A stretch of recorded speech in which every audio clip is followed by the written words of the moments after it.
Okay, hi guys, hari ni bermasuk satu Suzuki Swift 1.5 auto. Yang ni tahun 2008 cat dia depan belakang kiri kanan cantik-cantik lagi. Yang ni kau tengok dia dah siap full body kit depan belakang kiri kanan. Yang ni korang abaikan lah. Dah order dah, tinggal nak tunggu dia sampai pasang nanti. Okay, tengok memang cantik kiri dengan kanan dia. Oh lama. Sport ring ni pun cantik juga guys, korang tengok sendiri. Belum tayar pun masih okey lagi, banyak lagi.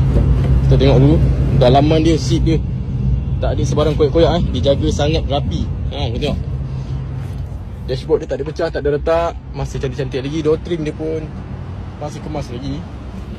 Radio function condition kita ni, engine, gearbox aircon masih mantap. Korang datang test sendiri. Absorber semua pun cantik-cantik lagi. Siapa beli berbaloi, itu je. Tengok seat belakang pula sama juga, boleh jaga. Seat dia cantik, atap bersih. Okay, kau tengok atap dengan spoiler dia dah bagi hitam, memang nampak sporty habis. Nampak. Tengok.